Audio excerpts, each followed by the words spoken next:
इस वाले ब्लॉग की जो शुरुआत की थी वो हमने की थी पंचकोसी से रिकॉर्ड करना स्टार्ट किया था, क्योंकि पंचकोसी थे से ही थोड़े डिस्टेंस पे जो है मेरे चाचा रहते हैं बनारस में, जहाँ पे हम लोग रुके हुए थे। तो प्लान कुछ ऐसा था कि हम लोग पंचकोसी से निकलेंगे, ऑटो करके हम रिक्शा से काल भैरव मंदिर गए और वही रूट पे मतलब ऐसा हमने डिसाइड किया था।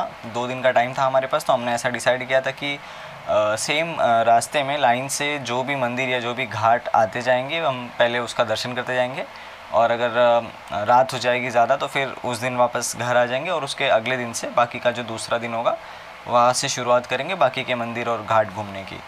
तो एक दिन हम पहले ऐसे कवर करने वाले थे, दूसरे दिन की शुरुआत मैंने ऐसे सोचा था कि पहले काशी विश्वनाथ मंदिर जाएंगे और वहाँ से फिर नेक्स्ट डे का स्टार्टिंग करेंगे।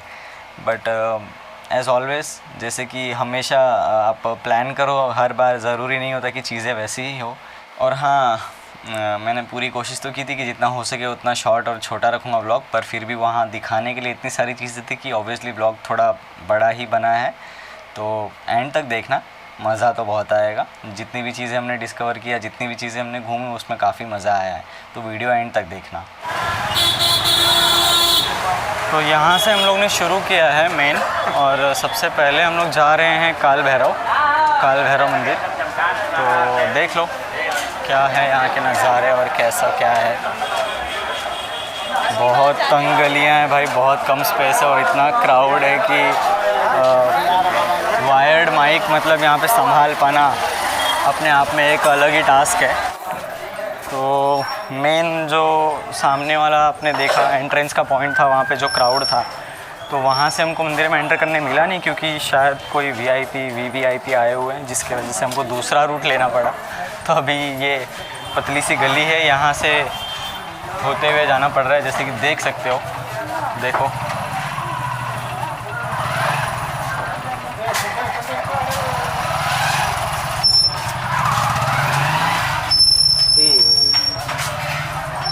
तो अभी ये काल भैरव के दर्शन करने के बाद फिर हम लोग आगे निकलेंगे। दशाश्वमेध घाट जो है, दशाश्वमेध घाट, वहाँ पे जाना है। शाम की जो गंगा आरती होती है वो वहाँ पे अटेंड करना है।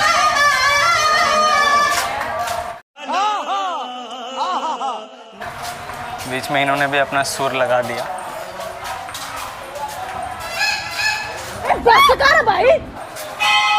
ये आ गया मेन मंदिर आई गेस। हेलो, ये है ना मंदिरिया?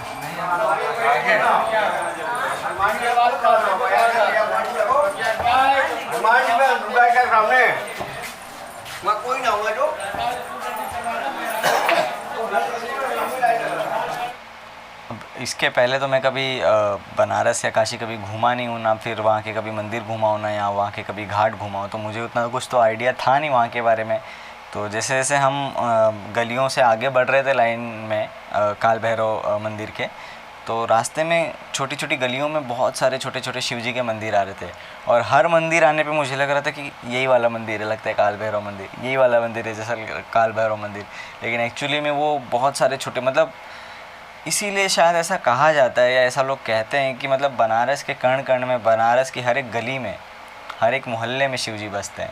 और ये बात काफ़ी हद तक आप जब तक बनारस जाओगे नहीं तब तक आप ये महसूस नहीं कर सकते। और पहली बार जब मैं वहाँ पे गया तो मैंने ये चीज़ वहाँ पे महसूस की कि ऐसे ही नहीं कहा जाता है। तो सच में वहाँ पे वो वाइब है, वहाँ पे वो एनर्जी है। आप अगर जाते हो तो वो आपको फील होता है कि हाँ, बनारस के कण कण में शिव जी बसे हुए हैं। ये देखो, यहाँ से है मेन लाइन, ये है यहाँ पे काल भैरव का चढ़ावा। ये जो तेल है इसे सिर पे से 7 बार घुमाकर करना पड़ता है, और ये पत्तियों का हार है। ये इसकी स्मेल से मुझे लग रहा है कि मुझे इसका नाम मालूम है, बट अभी वो नाम याद नहीं आ रहा है मेरे को, या फिर उसका जो बोलते हैं अभी एट द मोमेंट याद नहीं कर पा रहा हूँ मैं। बट ये कोई तो पेड़ या पौधा है जिसका नाम मुझे याद है, बट अभी याद नहीं आ रहा है। तो उसके पत्तों का यहाँ पे हार चढ़ाया जाता है काल भैरव को।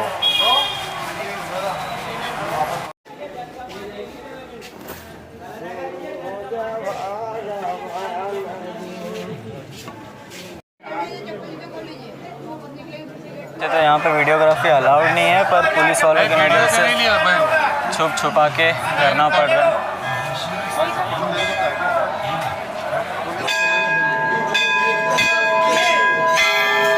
काल भैरव मंदिर का दर्शन करने के बाद हम लोग जाने वाले थे दशाश्वमेध घाट। वहाँ से फिर निकलने के बाद अगर रात ज़्यादा हो जाती तो नेक्स्ट डे का प्लान था काशी विश्वनाथ मंदिर जाने का। उसके बाद फिर मैंने पूरी लिस्ट बनाई हुई थी। उसके बाद हमें जाना था अस्सी घाट, उसके बाद मणिकर्णिका घाट, राजा हरिश्चंद्र घाट और बाकी सारे मंदिर घूमने थे। उसके बाद वाला जो दिन था सेकेंड या थर्ड डे, वो हमको जाना था सारनाथ घूमने के लिए, बट अनफॉर्चुनेटली थर्ड डे तो हो ही नहीं पाया। वो देखो आगे। अब हम लोग जा रहे हैं दशाश्वमेध घाट की तरफ, जहाँ जहाँ पे शाम की जो है गंगा आरती हम लोग अटेंड करने वाले थे। पर अब उसमें भी एक प्रॉब्लम है। प्रॉब्लम ये है कि एक पंडित जी से बात करने पे पता ये चला है कि बाढ़ जैसी मतलब कंडीशन हुई पड़ी, बारिश की वजह से जो नदी में पानी का लेवल है वो काफ़ी बढ़ गया है, जिसकी वजह से शायद अभी गंगा आरती जो है वो अभी इस टाइम नहीं हो रही है। तो अब देखते हैं, वहाँ पे पहुँचने के बाद पता चलेगा कि गंगा आरती देख पाते हैं या नहीं देख पाते हैं। तो मिलते हैं फिर आगे।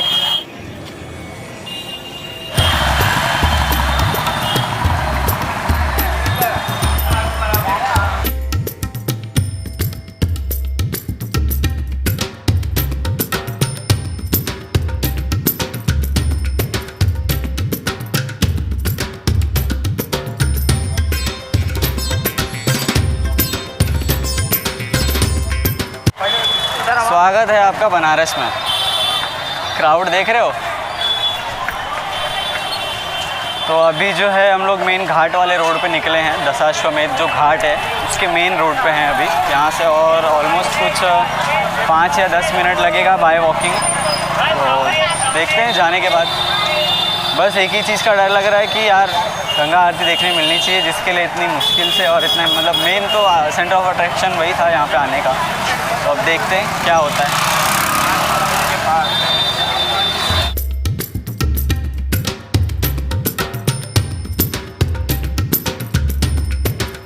10 अश्व यानी कि दशाश्वमेध भवन, और यही है दशाश्वमेध घाट।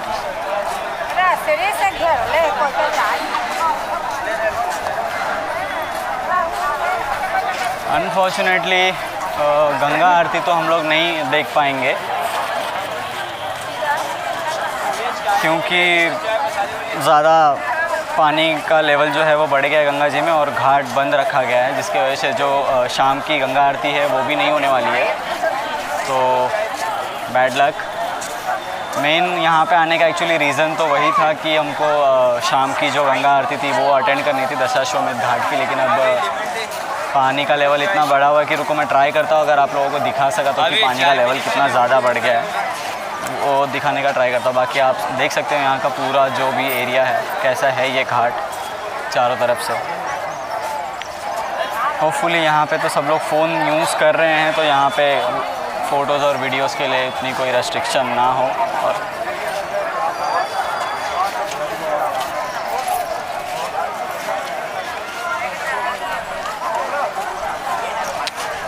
ये लाइटिंग तो रात को देखने में मज़ा आता। देखिए मैं यहाँ से ट्राई करता हूँ दिखाने के लिए घाट कहाँ तक पैक हो गया।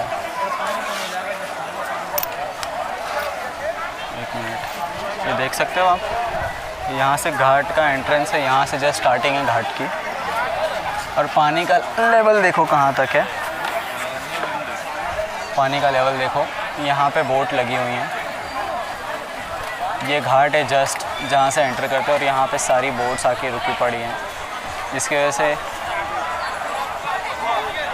घाट यहाँ से ब्लॉक कर दिया गया है, और जो शाम की गंगा आरती थी वो भी नहीं होगी। होपफुली अब यहाँ से आपको दिख रहा होगा, ये जो आप देख पा रहे हो यहाँ पे देखो फ्लैग लगे हुए हैं, ये बोट्स हैं जो कि एकदम किनारे पे ऑलमोस्ट घाट की जो सीढ़ियाँ हैं वहाँ पे आके लगी हुई हैं। मतलब यहाँ तक तो ऑलरेडी हम लोग नीचे जाके डुबकी लगाते थे नॉर्मली। और पानी का लेवल देखो, लोग यहाँ पे बैठे हैं और उसके जस्ट 10 या 20 स्टेप्स के यहाँ पे बोट्स लगी हुई हैं, जहाँ तक पानी का पूरा लेवल पैक है। इसकी वजह से घाट बंद किया हुआ है। तो ये बेसिकली इस मंदिर का या फिर इस घाट का जो भी इतिहास है उसके बारे में लिखा गया है। ये 10 अश्व यहाँ पे हैं, जिसकी वजह से इसका नाम पड़ा दशाश्वमेध घाट। ये बेसिकली गंगा आरती का दृश्य दिखाया गया है, जो कि अनफॉर्चुनेटली हम लोग तो अटेंड नहीं कर पा रहे हैं बढ़ते हुए पानी के लेवल की वजह से।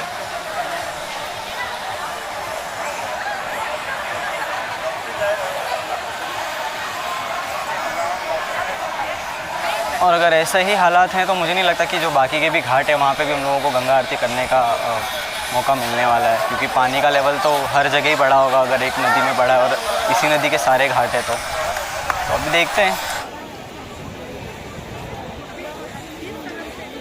वैसे तो प्लान था कि कल सुबेरे आएंगे काशी विश्वनाथ के दर्शन के लिए, बट आप सोच रहे हैं कि जब इतना आ ही गए हैं तो लगे हाथ वो भी कर ही लेते हैं काशी विश्वनाथ के दर्शन भी।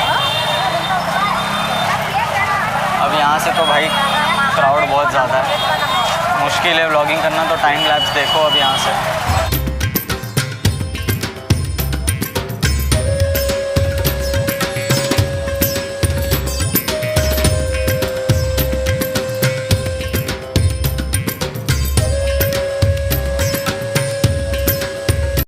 तो काशी विश्वनाथ मंदिर में कुछ रिकॉर्ड तो कर नहीं पाए क्योंकि वहाँ पे अलाउड नहीं था, पर बाहर निकलने के बाद ये ठंडे ही पिए और कसम से ये ठंडे पीने के बाद एकदम मज़ा ही आ गया। तो जस्ट अभी दर्शन करके निकले हम लोग, मतलब आधी चीज़ें तो देख पाए, आधी चीज़ें देख ही नहीं पाए। मेन जो सबसे मतलब एक देखने के लिए मतलब बोलते ना एक आई कैचिंग मोमेंट और सबसे ब्यूटीफुल मोमेंट होता है वो होता है गंगा आरती का, जो कि अनफॉर्चुनेटली देखने ही नहीं मिला क्योंकि पानी का लेवल इतना ज़्यादा बढ़ चुका है गंगा जी का कि घाट बंद हो गए हैं, सारे के सारे घाट बंद है, ना कोई बोट जा रही हैं ना फिर कोई ऐसे घूमने के लिए घाट पे एंट्री दे रहे हैं। घाट से पहले ही बैरिकेड लगा के पूरा घाट बंद किया हुआ है, जिसकी वजह से गंगा आरती भी नहीं हुई। तो वो तो अब करने से मिला, और घाट जो मैं दिखाने वाला था काशी करवट जाना था और बाकी जो पुराने मंदिर हैं बनारस के सब सारे दिखाने थे, तो अब वो तो हो नहीं पाएगा। बट अभी अपने पास कल का एक और दिन है, तो कल के दिन में मैं देखता हूँ अगर सारनाथ में भी और बहुत सारी जगहें हैं देखने लायक और घूमने लायक, तो वो कवर कर पाया तो लकीली। तो देखते हैं अभी आगे क्या होता है कैसा होता है, मिलते हैं आगे। हमने अभी इलेक्ट्रॉनिक रिक्शा लिए, पहली बार बैठा हूँ मैं वैसे तो इस इलेक्ट्रॉनिक रिक्शा में, मज़ा आ रहा है काफ़ी। अब यहाँ से जाएंगे घर। एक्चुअली चाचा जो हैं मेरे वो बनारस में ही रहते हैं, वाराणसी में ही, तो 2 दिन का घूमने का प्लान था, तो अब एक रात वहाँ पे रहेंगे चाचा के घर पे, फिर अगले दिन सुबह वापस से निकलेंगे। काशी विश्वनाथ मंदिर की भीड़ इतनी ज़्यादा थी कि लाइन में हमें कुछ 2-3 घंटे लग गए और दर्शन करके घर पहुँचते पहुँचते हमको बज गए 9:30 10, शायद 10:30 तक बज गए थे। तो उस दिन तो हमने खाया पिया और आराम किया। फिर अगले दिन की जो शुरुआत की हमने वो की सारनाथ से, क्योंकि ऑब्वियसली बाकी के सारे घाट बंद थे, तो किसी भी घाट पे जाके कोई फ़ायदा तो होने वाला था नहीं क्योंकि घाट पे एंट्री मिलनी नहीं थी। तो अगले दिन फिर हम सीधा नेक्स्ट मॉर्निंग सारनाथ स्टेशन के पास जो भी बुद्ध भगवान के मंदिर और बाकी सारे पार्क हैं वो घूमने के लिए पहुंच गए। गुड मॉर्निंग, सुबह हो चुकी है, अभी कुछ 8:30-9 बजे का टाइम हो रहा है और अभी जस्ट हम लोग निकले हैं फिर से दूसरे दिन की शुरुआत की है घूमने की। तो अब बस 2-3 घंटे हैं हमारे पास, उतने में ये सारनाथ में हम लोग जो भी यहाँ पे पहले इंडियन आर्कियोलॉजिकल पार्क है, थीम पार्क है और बाकी सारी चीज़ें हैं, गौतम बुद्ध की मूर्तियाँ हैं और स्तूप वगैरह हैं, वो सारी चीज़ें हैं सारनाथ में घूमने लायक। तो अभी बस वही निकले हैं, भटकते भटकते जितना घूम पाएंगे 2-3 घंटे में उतना घूमेंगे। फिर जैसे ही ट्रेन का टाइम हो जाएगा तो सारनाथ स्टेशन से ही हमारी ट्रेन है वापस गांव के लिए, सादात के लिए, तो फिर वो पकड़ेंगे और फिर निकल जाएंगे। तो अभी हम लोग थोड़ा आगे जा रहे हैं, पहले जो मेन गौतम बुद्ध का स्तूप है वो सब घूमने के बाद फिर अभी ये जो आप साइड में देख पा रहे हो पीछे, ये अपना आर्कियोलॉजिकल थीम पार्क है, तो वहाँ से घूम के आने के बाद शायद यहाँ से फिर दूसरा ये देखते हुए जाएंगे, क्योंकि अभी शायद वो खुला हुआ नहीं था, बंद था गेट और अभी कोई दिख भी नहीं रहा था पार्क में अंदर। तो हमने सोचा कि पहले आगे से घूम लिया जाए, फिर यहाँ पे अगर टाइम मिला तो आर्कियोलॉजिकल थीम पार्क में वापस आएंगे हम लोग। देखते हैं आगे क्या होता है। ये है श्री दिगंबर जैन मंदिर गौतम बुद्ध का, और ये था वो स्तूप जिसकी मैं बात कर रहा था।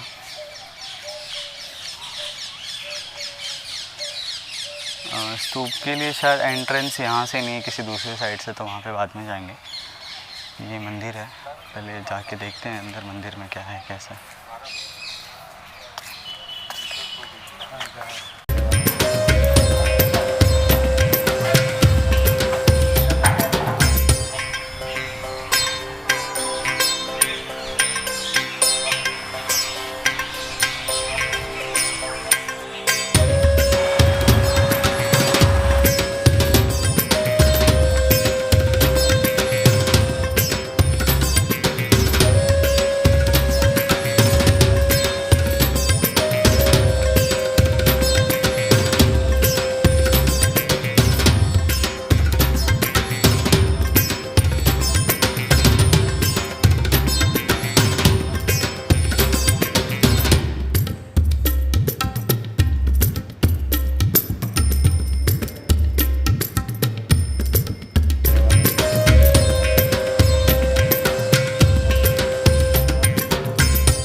5 वो शिष्य हैं जिनको गौतम बुद्ध ने सबसे सर्वप्रथम उपदेश इन 5 शिष्यों को दिया था अपने जो धर्म प्रसार के लिए।